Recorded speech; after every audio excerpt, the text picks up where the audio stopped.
안녕하십니까 구독자 여러분. 오늘은 개인 택시 댓글 소통 시간입니다. 먼저 대표님 본인 소개 좀 해주세요. 예, 안녕하세요. 인천 개인 택시 조합 지정업체 갈산상사 이원복입니다. 네, 대표님. 예. 이번 주도 댓글이 많이 달렸습니다. 그 중에 이런 댓글이 또 달렸어요. 5년 양도 제한은 철폐가 되어야 함. 이런 댓글이 달렸는데 5년 양도 금지 이거 우리가 수차례 얘기했죠? 얘기했는데도 지금 계속 댓글이 올라오는데 며칠 전에 저희가 타는 택시가 하나 있어요. 네. 이분은 아버지하고 아들하고 같이 오셔가지고 자제분이 사갔는데 자제분이 택시 사간 지 10일 만에 전화가 왔어요. 네. 본인은 도저히 개인 택시 못 오겠다. 네네. 적응도 안 되고 자신감도 없어가지고 못 오는데 이걸 다시 팔아야 되겠는데 방법이 없겠냐. 근데 이분 같은 경우에는 육체 건강하고 네. 만 61세가 안 돼서 방법이 없어요. 그래서 저희하고 1시간 이상 상담을 했는데 방법이 없어서 그랬어요. 적응을 못 하면은 구청에 그 사유를 내가지고 1년 동안 휴업 처리는 가능하다. 휴업 처리를 하고 다시 휴업 기간이 끝나면 다시 또 몇 개월 턴을 둬서 다시 또 휴업 처리를 들어가서 5년을 채워야 되는데 그러지 말고 하루에 한 손님을 모시든 두 손님을 모시든 이 법이 바뀌지 않는 한은 계속 5년 보유해야 되니까 적응을 한번 해봐라. 그래서 다시 가셨는데 하루에 많이 이러지 말고 10손님은 10손님 딱 정해서 그 손님만 모시고 적응 단계를 다시 거치라고 그랬어요. 그래서 설득해서 보냈는데 얼마나 이게 큰 악법이냐고요. 젊은 층이 하려고 시작을 했는데 적응을 못해서 다시 팔아야 된다는데 이게 안 돼서 5년 동안을 묶여놓고 기다려야 된다는 게 이거 같이 큰 악법이 어디 있냐고요.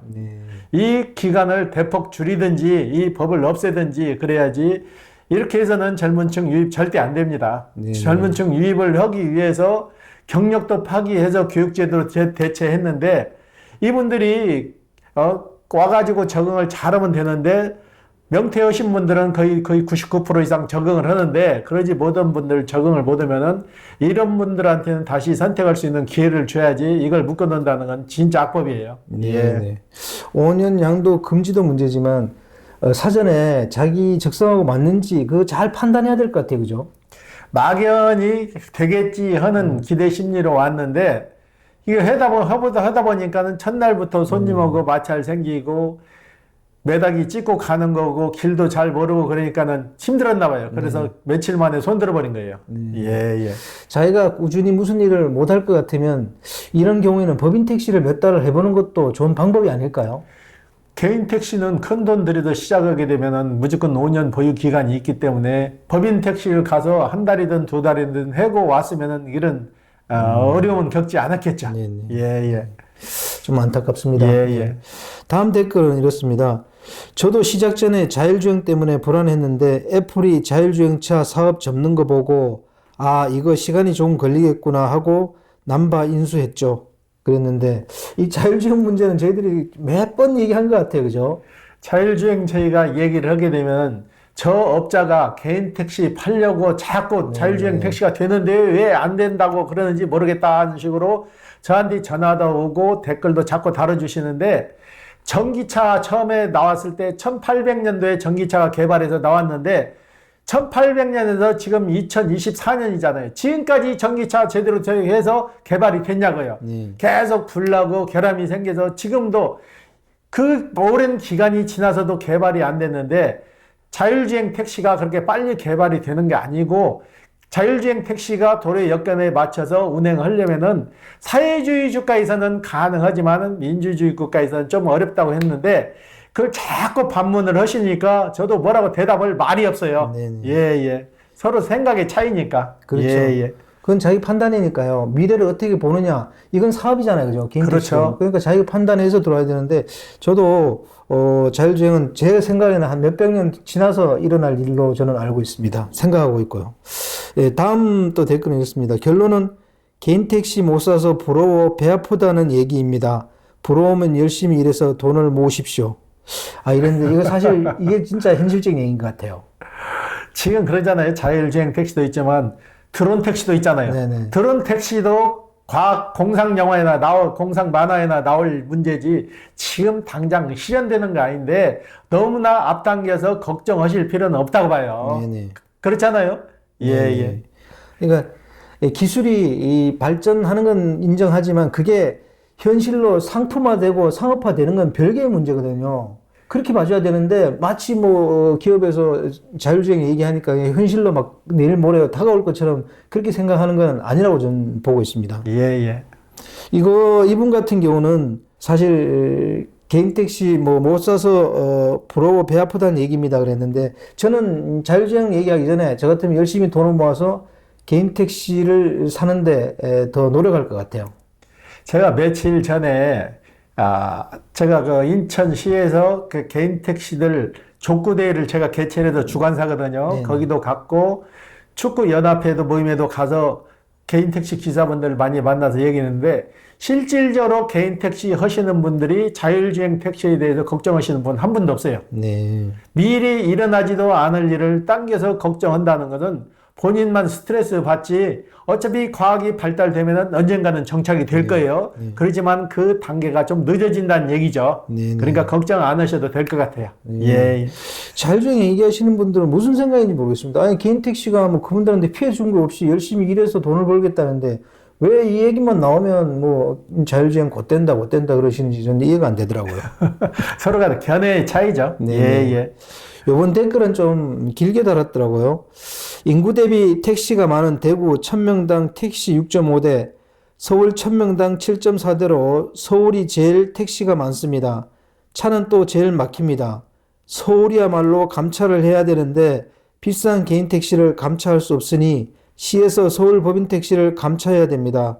낮에 차 막히고 일도 안 돼서 다들 밤에 나오는데 올빼미도 아니고 낮에도 노력 대비 적정 수입이 되어야 합니다. 이런 댓글 달았습니다. 사실 서울이 좀 차가 막히고 그런 부분이 있지만 그래도 수입은 괜찮은 편이잖아요. 그렇죠. 서울은 일단은 유동 인구가 많잖아요. 네네. 그리고 감차 얘기도 저희도 좀 유튜브 방송에 몇 번 했는데 이분 의견이 저도 100% 동의를 해요. 비싼 개인 택시 감차하지 말고 법인 택시 지금 기사를 없애갖고 휴업 처리하는 회사가 많아요. 그런 차를 감차를 하라는 얘기예요. 그런 차를 감차해서 자연스럽게 줄여야 되지 법인 택시가 감차는 안 오고 개인 택시 쪽만 감차를 자꾸 몰아붙이는 거는 모양새가 안 좋은 거예요. 예, 예. 저희들이 얘기하는 거는 법인 택시를 뭐라 그러는 게 아니고 어차피 법인 택시가 15년 차가 있으니까 그 차를 감차해주면 되는 거 아니냐 그런 얘기죠, 그죠? 그렇죠. 개인 택시 한 대 가격이면 네네. 법인 택시 6대, 7대를 감차를 시킬 수 있어요. 지금 현 시점이. 네네. 그러니까 얼마나 좋아요. 네. 비싼 개인 택시 감차시키지 말고 네. 법인 택시를 감차해서 채산성을 맞추라는 얘기죠. 네, 예, 네. 예. 그것도 한 방법이라고 저는 예, 생각합니다. 그렇죠. 네. 예. 다음 댓글은 이렇습니다. 자율주행 택시 강남에서 만났습니다.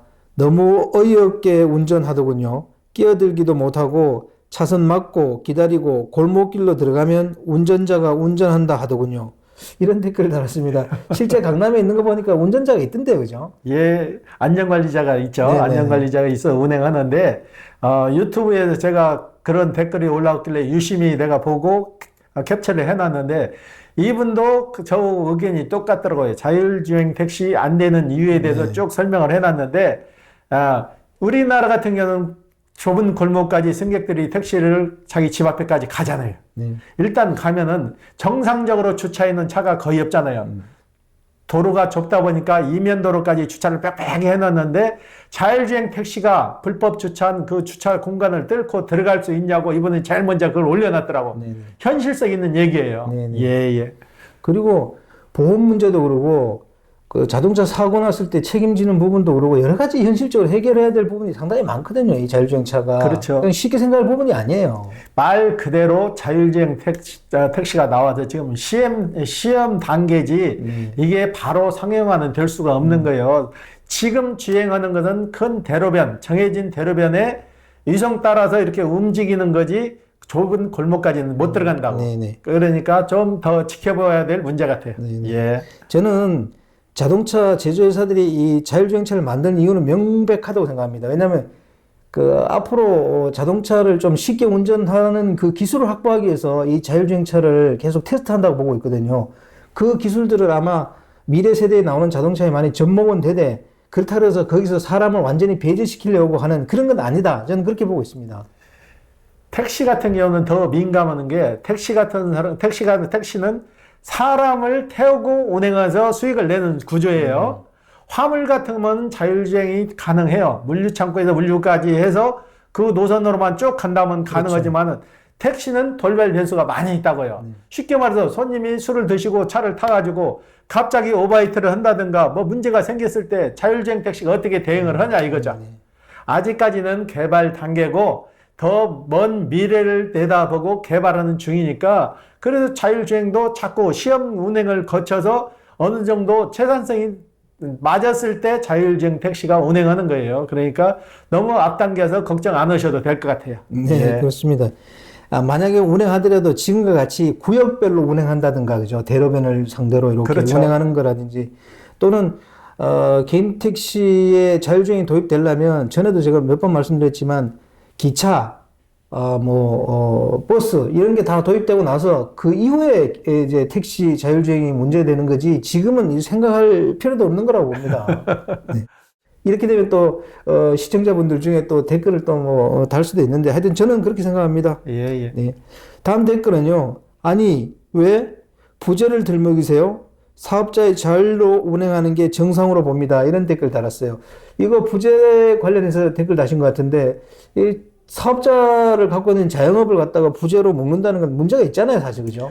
당연히 문제가 있는 거죠. 부재 자체도 묶어서도 안 되고 부재를 부활해서도 안 되고 부재 자체가 존립해서는 안 되는 거죠. 네네. 다른 직업 같은 경우에도 너희들 이틀 이루고 하루 쉬어 뭐 이런 강제 조항이 없잖아요. 네네.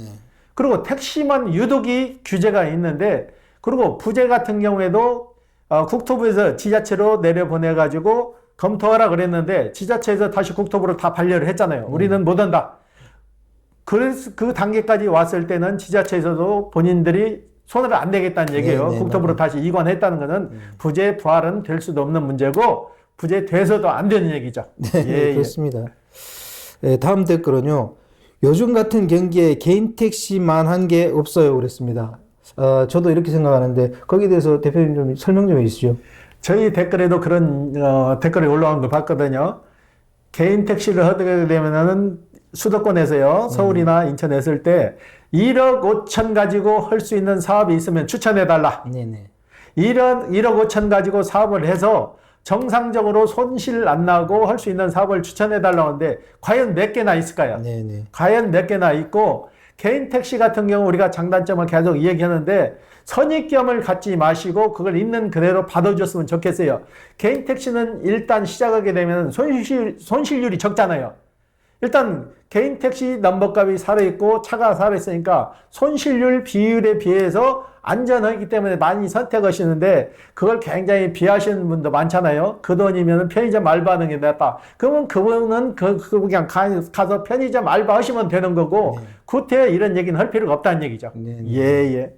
만약에 개인 택시가 자기하고 안 맞으면 뭐 프랜차이즈 창업하는 거라든지 그런 것도 저희들은 뭐라고 하는 게 아닙니다. 그렇죠. 저희들 채널은 혹시라도 이제 개인 택시나 이제 뭐 화물차 이런 걸 생각하시는 분들이 있으면 다른 것보다는 그래도 조금 나으니까 저희들이 장단점을 좀 얘기를 드리는 거지.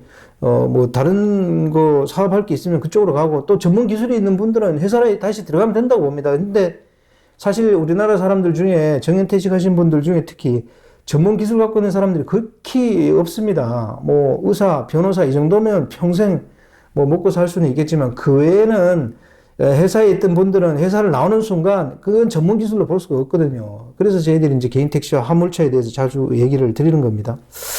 다음 댓글은요. 대구 지하철 4개 노선 잘 되어 있고 인구 대비 택시 대수 많고 기본 요금 전국 최저 4,000원 거리 2km. 주위 수도권처럼 인구 100만 도씩 없어 장거리 어쩌다가도 100% 빈차로 오는 시간, 당 매출 평균 1만 원이 안 되는 택시 지옥. 이랬습니다. 이 택시의 대구 현실, 그런 걸 좀 얘기하신 것 같은데, 대구가 택시 기본요금 4,000원으로 전국 최저라 그러더라고요. 이번에 5,200원으로 올리자고 지금 질의서를 올렸나 봐요. 그런데 지금 가뜩이나 어려운데 택시 요금 올린다고 해서 대안이 되지를 않아요. 네네. 대안이 되지 않고 기존에 있는 택시 대수를 줄여주는 것만이 방법이에요. 네. 줄여줄 수 있는 방법이 개인 택시는 가격이 비싸니까 똑같은 얘기예요. 법인 택시를 감차를 해서 채산성을 맞춰주는 것 외에는 방법이 없는 거예요. 몇 년 앞을 못 내다보고 개인 택시나 법인 택시를 너무 허가권을 많이 내줘서 대수가 지금 포화 상태잖아요. 네네. 그렇기 때문에 그 대수를 줄여야 되는데 대수 줄이는 거 개인 택시 쪽에 치중하지 말고 법인 택시 쪽에 넘버를 매입해서 소각시켜서 대수를 맞추는 게 방법일 것 같아요. 네. 대구는 좀 수입이 좀 좋아져야 개인 택시 넘버값도 좀 상승할 것 같아요, 그죠? 그렇죠. 예, 예. 네. 다음은 이런 댓글이 달렸습니다. 현재 양수교육은 교통공단의 돈벌이 수단 같습니다. 이런 댓글을 달았는데 양수교육이 조금 문제가 있긴 있죠. 문제가 많이 있죠. 지금 교육장만 해도 그러잖아요. 대한민국에서 경기도 화성이나 경상도 상주 두 군데에서밖에 없잖아요. 네네. 이것도 교육장을 늘린다고 말만 계속 하게 했잖아요. 전라도 익산에 하나 생기고 경기권에 포천에 생긴다고 해서 말만 했지 지금 몇 년이 지나도 지금 생기지가 않잖아요. 네네.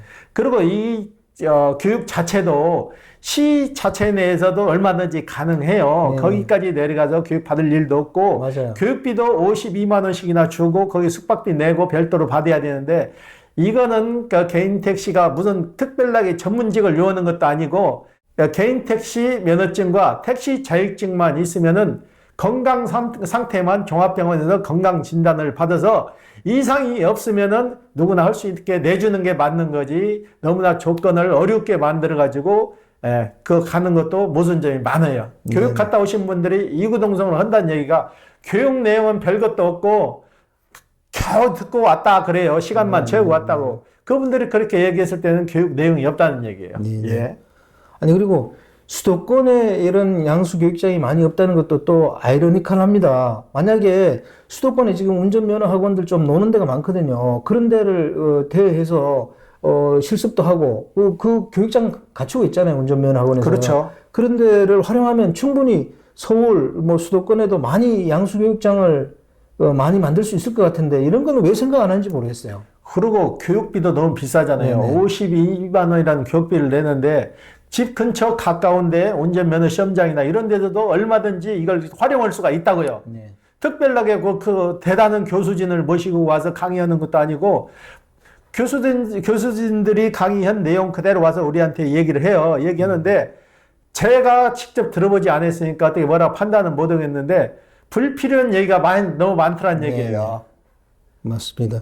조금 양수교육장을 서울 수도권에 운전면허 학원 같은 걸 좀 대여해서 많이 좀 늘려주는 게 대안인 것 같습니다. 그렇죠. 예, 그리고 받고 그다음에 또 기간도 3년으로 늘려놔도 되는 건데 1년으로 줄일 그것도 이유가 안 되거든요. 예. 네. 다음은 또 이런 댓글이 또 달려 있네요. 부재가 부활되면 가격이 절반으로 물음표 3개 크크크크 개웃긴다 이런 댓글 다셨는데 부재 부활되더라도 번호판 가격에는 큰 타격이 없을 것 같은데 대표님 여기에 대해서 어떻게 생각하세요? 전에도 부재는 있었고 네네. 지금 부재가 없어졌는데 부재가 있든 없든 지금 개인 택시를 하려고 선호하시는 분 인기도 1위가 개인 택시예요. 네네. 지금 베이비붐 세대들이 명태에서 나온 인원이 1,000만 명이에요. 네. 1,000만 명이 제2의 직업으로 생각하는 게 개인 택시예요. 네. 부재 있다고 해서 30일 일하는 거 아니고 부재 없다고 해서 30일 일하는 거 아니에요. 네네. 어차피 본인 체력에 맞게 정해진 날짜만 일하는 거라고 부재 있어도 한 사람이 풀로 30일 일을 못 해요. 부재 있으나 없으나 개인 택시 넘버값에는 큰 지장이 없어요. 네. 이번 댓글은 좀 길게 다셨어요. 근데 굉장히 핵심을 잘 추려서 써주신 것 같아요. 택시 같은 자율주행은 그냥 불가능하다 보시면 됩니다. 자율주행엔 2가지 형태가 있습니다. 테슬라와 일반 차량에 장착된 자율적으로 판단해서 운행하는 것. 현대 HDA 같은 건데 테슬라도 한국에선 그냥 보조 운행 정도에 그치고 있습니다. 두 번째로 중국이 많이 하는 엄청난 데이터와 정밀 지도를 만들어 운행하는 건데 이것의 최대 단점이 지정된 동네에선 어느 정도 다니는데 다른 동네 가면 새로 다 깔아야 합니다. 경기도 전체를 데이터화하고 정밀 지도 만드는 건 상상할 수 없는 많은 데이터가 필요하기 때문에 이것도 먼 미래의 일입니다. 그냥 핵심만 이야기한 겁니다. 이런 댓글 다셨어요. 이분은 좀 많이 아시는 것 같아요. 그죠? 정확히 지적을 하신 거죠. 네네. 저희도 누누이 방송에 얘기하지만은 공산주의, 사회주의 국가에서는 네네. 충분히 가능하지만은 네. 민주주의 국가에서는 이게 가능하지 않아요. 네네. 이 많은 거시기를 설치를 하게 되면은 1, 2년에 되는 게 아니고 30년, 40년 후에라고 제가 자꾸 얘기하는데 자꾸 다른 분들은 곧 된다. 자율주행 지금 강남에서 돌아다니고 있다 그러는데 절대적으로 금방 되는 게 아니에요. 네네. 예, 예. 대표님은 뭐 30년, 40년 얘기하는데 저는 몇백 년 뒤로 생각하고 있습니다. 그리고, 저도 이분 의견에 동의하는 게 뭐냐면 아무리 그래도 보조 운행 수단으로 그렇게 활용될 것 같아요. 아마 100% 자율주행 택시는 힘들 거예요. 네네. 안전관리자가 한 사람이 선탑해서 안전관리자 지휘 아래 여기 움직이게 그게 맞는 것 같아요. 사람을 실어 날리는 건데. 네. 예, 예. 그 안에 만약에 손님이 갑자기 아프거나 뭐 술 먹고 막 문짝을 열려고 그러면 그거 어떻게 하겠어요? 안전관리자가 없으면. 그것도 생각해 봐야 되는 거예요. 예, 예. 예. 이번 댓글은요. 번호판 값이 너무 비싸다. 이런 댓글을 다셨어요. 좀 비싸다고 생각이 지금 되시는 건가요? 일반인들이요? 그렇죠. 억이 넘는 도시가 많잖아요. 네, 네. 실질적으로 보면은 전에는 이 면허권을 무사고 개념으로 해서 10년, 20년 이런 사람들이 그 포상 조건으로 해서 받아갖고 나왔잖아요. 네네. 나와가지고 그게 어느 정도 정착 단계를 거치면서 양도양수가 가능해졌다고요. 그러니까 사고 파는 거죠. 이걸 시에서도 묵인하고 지금은 인정을 해도 재산권으로 인정을 해주잖아요. 네. 지방 같은 데는 지금 돈을 주고 거래되는 금액의 거의 90% 선을 보상을 해주고 그 차를 감차를 지금 진행 중이잖아요. 네. 이 면허권 값이 하루아침에 이렇게 생긴 게 아니에요. 1,000만 원, 2,000만 원, 3,000만 원, 4,000만 원 이렇게 올라가고 그 금액까지 올라간 거지 한꺼번에 1억 5천, 2억이 된 게 아니라고. 그렇기 때문에 지금 사시려고 하는 분들은 1억 몇천이 오면 당연히 비싸게 생각을 하는 거죠. 네. 그렇지만 그 거쳐온 단계를 보면은 그런 생각이 좀 덜 드실 거예요. 예. 최근에 개인 택시 번호판 값이 좀 오르긴 했습니다만은 이게 물가 상승률과 비교해 보면 그렇게 오른 것도 아니라고 보이거든요. 그렇죠. 뭐든지 그러잖아요. 가게를 해서 그 가게가 잘 되면 프리미엄이라는 게 붙잖아요. 네네네. 그걸로 생각해 주시면 될 것 같아요. 예. 네. 이건 또 자율주행 댓글인데요. 자율주행이 100% 된다 해도 한국은 절대 안 돼. 자율주행은 버스 노선처럼 운행할 수밖에 없어. 한국에선 좁은 골목길, 식은땀이 나는 길을 문제는 사업권이야. 사업권이 제일 문제야. 이게 아이러니 얍 이렇게 달았어요. 만약에 자율주행이 되면 사업권 이걸 얘기하시는 것 같은데 제가 볼 때는 강남처럼 운행하는 사업자는 따로 이렇게 지정해서 운행해도 뭐 큰 문제는 없을 것 같아요. 주체가 누가 되냐를 이제 따지는데 네. 아직 이게 개발도 안 됐는데 주체를 따지기에는 좀 너무 성급한 것 같아요. 완전 개발이 다 끝난 상태에서 이걸 개인 택시 하시는 분한테 줄 건지 그러면 시에서 다시 운행을 할 건지. 근데 시에서 지금 철도나 버스나 다 지금 적자잖아요. 네. 적자인데 그때 시에서 이걸 맡아서 하겠냐고요. 최단성이 맞출 수 있으면은 개인 택시 하시는 분들한테 주는 게 최고 최단성이 맞고 현실적인 거죠. 네. 예. 강남처럼 이렇게 일정 구역에서 시범적으로 운행하는 사업권은 다른 사업자가 가지고 가더라도 일반적인 승객을 태우는 사업 면허 이거는 개인 택시들이 당연히 있으니까 이 사람들이 우선적으로 다 받는 거 아닙니까? 노선을 정해놓고 가는 것은 자율주행 버스로 넘기면 되는 거고요. 지금 공영버스들 수지타산이 안 맞으니까 정부에서 지원을 해주잖아요. 그렇죠. 그러니까 버스 개념으로 해가지고 시에서 운영을 하면 돼요. 네네. 공영제로. 네네. 그렇지만 택시는 공영제로 될 수가 없는 거죠. 그렇죠. 예, 예. 여기 개인 택시는 지금도 일반인을 태울 수 있는 사업권이 있는데 자율주행 돼도 그 자율주행 차만 구입해서 하면 되는 거지. 저는 사업권이 큰 문제가 되지 않는다고 봅니다. 자꾸 이걸 일정 구역에서 하는 지금 사업면을 내가지고 하는 뭐 그런 거 시범 사업의 사업자하고 헷갈려 하시는 거 아닌가 저는 그렇게 생각해요. 예, 예. 네. 또 다음 거는 이렇습니다. 이건 또 자율주행을 갖다가 이렇게 좀 옹호하시는 분 같은데 수십 년 아닙니다. 하루하루 AI가 얼마나 발전하시는 줄 모르시나 본데 그리고 개인 택시 운전자 중에 75세 이상 되시는 분들은 운전을 안 하시는 게 좋을 것 같네요. 이런 댓글 다셨어요. 이분은 이제 자율주행이 온다 이런 생각을 갖고 계신 것 같은데 실제 75세 이상 되시는 분들이 그렇게 많지는 않잖아요.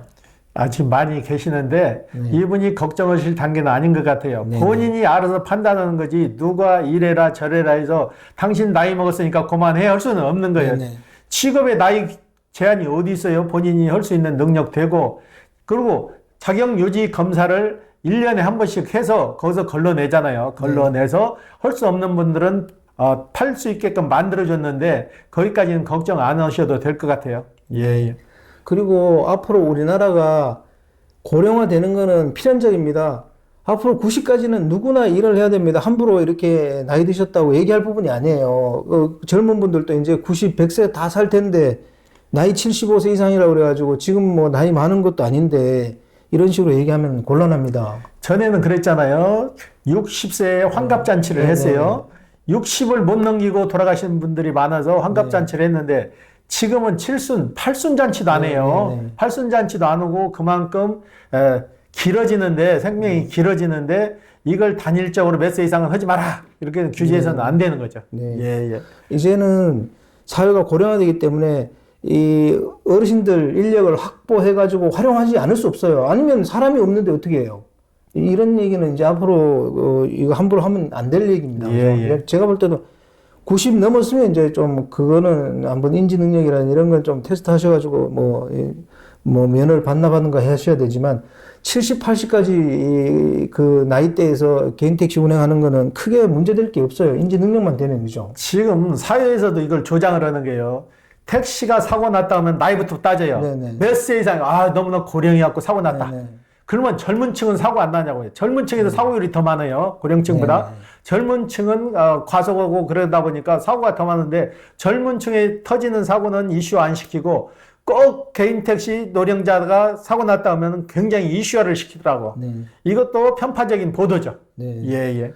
고령자들의 노동 인력이 없으면 지금 우리 사회가 돌아가지 않습니다. 이건 진짜 심각한 문제예요. 이걸 저희들은 앞으로 계속 이제 개인 택시 쪽을 뭐 방송은 하겠지만 이 고령화 문제하고 모든 일자리와 다 연결되어 있는 겁니다. 개인 택시만 연결되어 있는 게 아니거든요. 그렇죠. 예. 제가 아시는 분도 지금 80인데도 하루에 12시간씩 야간만 운행하시는 분이 있거든요.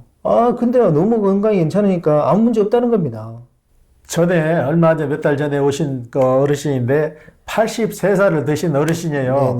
저희 사무실에 오셔가지고 차량을 바꾸러 왔어요. 새 차로. 바꾸러 와서 아이고 어르신 차 파실 때 되지 않았어요? 그랬더니 이 사람아 85, 6까지는 해야지 왜 팔어? 한 3년, 4년 더 하려고 지금 새 차로 바꾸는 거예요? 그렇게 말씀하시는데 정정하세요. 그래서 자격 유지 검사를 어떻게 잘 받으세요? 그거 뭐 식은 죽 먹기지. 그분 또 그렇게 얘기를 하시더라고. 그런 분도 있는 거니까 일률적으로 나이를 딱 못 박아서는 안 될 것 같아요. 그분 체력이나 건강 상태를 보고 판단을 해야지 나이로 따져서는 안 될 것 같아요. 예. 이제 고령자들을 빼면 우리 한국 사회의 어떤 산업의 그런 부분에서 많은 타격이 예상되거든요. 이제 앞으로는 나이 드신 분들 인력을 적극적으로 활용할 수밖에 없습니다. 저는 확실하게 그렇게 생각하고 있습니다. 예. 마지막인데요. 비행기 전체는 자동화되어 있어도 시행 안 하는데 이런 댓글 달았어요. 이것도 아마 자율주행 같은데 비행기나 전철이나 뭐 기차 같은 것도 자율주행은 다 돼 있다 그러더라고요. 근데 그 안전 때문에 그러는 거 아니에요, 그죠? 그렇죠. 사람을 태우고 운행하는 수단이기 때문에 자율주행 된다 하더라도 안전관리자는 선탑을 해야 된다는 얘기죠. 100% 자율주행 택시는 그만큼 어렵다는 얘기죠. 비행기 말 지금 다 자율주행하지. 조종사가 주행하고 그러는 건 아니에요. 자동 시스템에 의해서 다 움직이는 거지. 그렇지만은 승객의 안전을 위해서 조종사도 필요하고 다 그런 거죠. 비행기나 뭐 전철, 기차도 안전과 관련해 가지고 있기 때문에 그 승무원이나 그다음에 뭐 비행기 조종사가 타고 운행하는 거 아니겠습니까? 그분들은 그러니까 만일 사태에 대처하라고 그렇게 타고 계신 분들이잖아요, 그죠? 그렇죠. 예. 기술이 발전했다 그래도 그 기술이 현실적으로 상업화되거나 현실에 쓰일 때는 그 기술만큼 그렇게 생각하는 것만큼 그렇게 되지 않는 게 현실이에요. 특히 이게 자율주행이 저는 그렇다고 생각합니다. 이 기술은 분명히 자동차의 접목은 되지만 그렇다 그래서 뭐 차가 스스로 다니고 이런 공상과학에 있는 얘기, 그렇게 현실로 다가올 때는 몇백 년이 지나야 된다고 저는 생각합니다. 오늘 뭐 자율주행 때문에 많은 얘기를 했는데 이 댓글 달아주시니까 얘기 안 할 수도 없어요. 예, 예. 네. 오늘 인터뷰 감사드립니다. 예. 네, 구독자 여러분, 오늘 개인 택시 댓글 소통 여기서 마치겠습니다. 다음 주에 뵙겠습니다. 안녕히 계십시오. 호호 아지였습니다.